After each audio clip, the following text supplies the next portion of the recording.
Star Wars Episode 9. The Rise of Skywalker.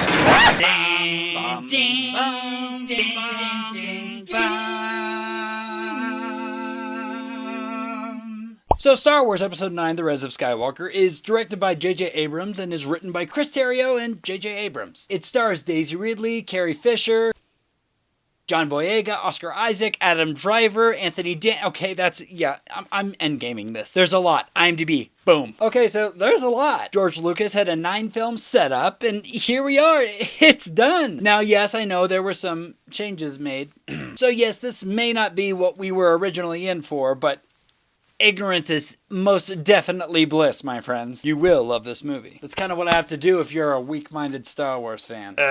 So a little background for those of you who are not up to speeder. Yikes. That's just not funny at all. Anyways, Disney bought Star Wars in 2012. J.J. Abrams came in to direct Episode 7. Then Rian Johnson came in and was like, we don't really like that. He directed Episode 8. He made a great film that retconned a lot of Episode 7. Fans didn't like it, and J.J. comes back for Episode 9, and he's like, yikes, what happened? Needless to say, JJ had a task, and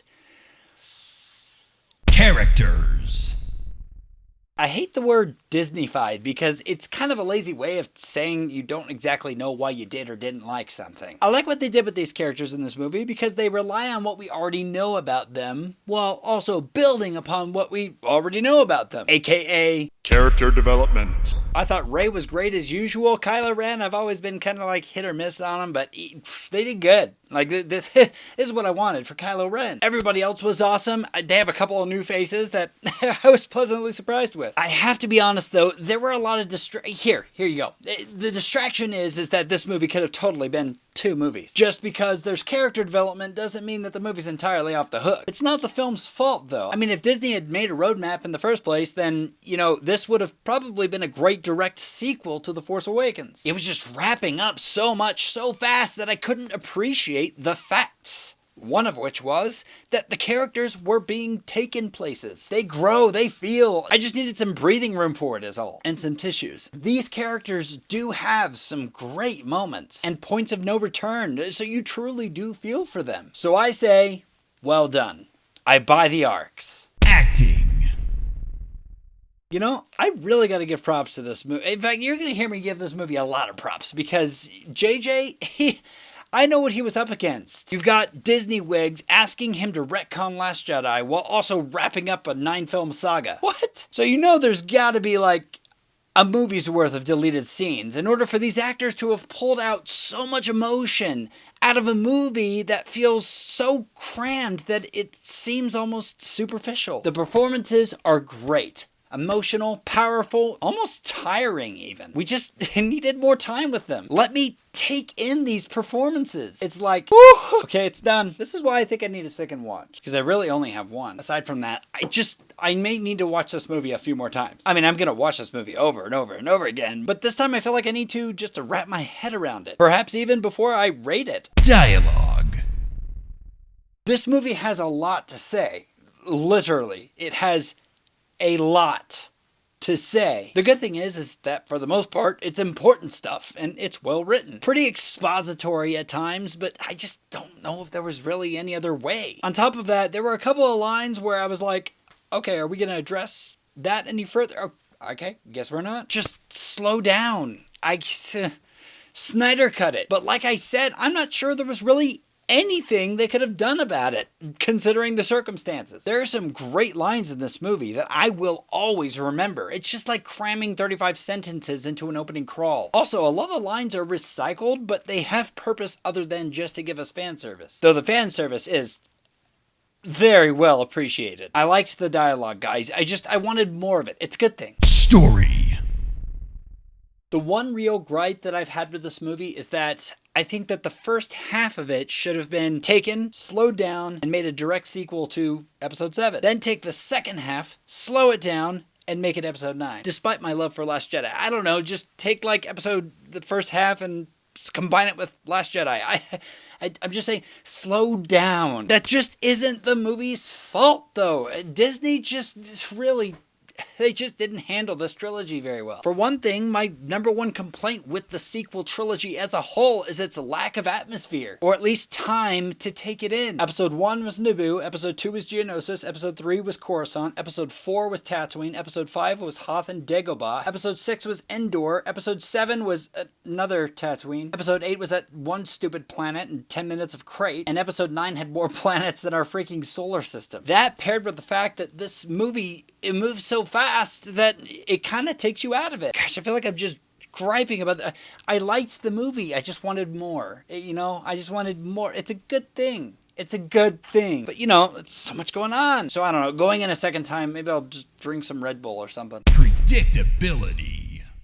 I haven't heard a whole lot of people talk about this, but Star Wars has always had a pretty twisty storyline. The clones are all Boba Fett? What? Vader is Luke's father? What? Kylo Ren is Han's son? What? Everything in The Last Jedi? What? So yeah, there's a lot of new information in this movie. And I'm not going to tell you, because that's not how the Force works. All I can say is that this movie answers a lot of our questions, and perhaps some of those answers may surprise you. Morale. Okay, a Star Wars movie. Just as in a Star Wars movie without a lesson. Here's the latest. This movie is a lot about family, which is perfect because that's what the entire Star Wars saga has been about. The Skywalkers, what the heck is happening there? Well, you're gonna find out. Family is more than blood ties. It's trust. It's true selflessness. And it kind of ties the Force into it by saying that the Force works best when there are powerful forces behind it. Love and hatred. And love always wins in the end. There are so many moments in this movie that if you really pay attention, they will rip you apart. I love it. The Force is with me. Extra. Here's another thing I didn't like about the sequel.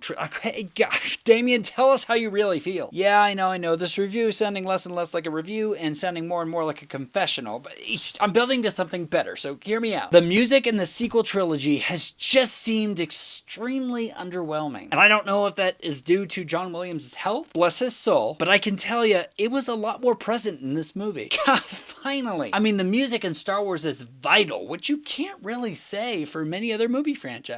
So I was just so glad it stopped by to say bye before it leaves forever. Wow, I just got really sad. This is the last time that we're going to get a John Williams Star Wars score. I just realized this. Guys, I know it seemed like I just griped in this review, but that doesn't mean I didn't like it. It's like griping at a child. You love them. You just want them to do... They're doing great. They're doing great. You just want them to do even better. I don't know if that makes sense, but look, the movie has its faults, and it has its shortcomings, but I'm willing to forgive them because there was just so much to accomplish here, and well done. Yeah, you'll have to suspend disbelief in some parts. And you know why? So that you, today, absolutely free, cannot be a sensitive Star Wars fan because it's toxic. Trust me, it brings a lot more happiness into your life when you love Star Wars. Now for rating this thing. Now, I said earlier that I wanted to see this movie again because I don't think it's really fair to you guys for me to just give a snap judgment rating. You need to know right now if you should see it. Well, duh, it's freaking Star Wars. Go see it. You got this. But as for the rating, I completely forgot. My rating system is completely built off of the idea of change. Yeah, you're going to see movies from a year ago that I reviewed that are now in a completely different spot than they were originally. And that's because opinions change. So keep an eye on the list by clicking the link at the end of the video. The Rise of Skywalker may move up or down on the list in the next week or so. And by that, you'll know, what I thought the second time. But as for now, I'm putting Star Wars Episode 9, The Rise of Skywalker, at number 42.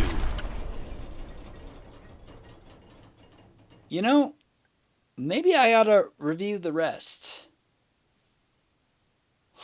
So there's the review for that movie. Since we were on the subject of lists, please list your favorite to least favorite Star Wars movie down in the comments below. Because guess what? I absolutely care to know. Don't forget to subscribe and hit the bell on the side and take my sage advice about Star Wars.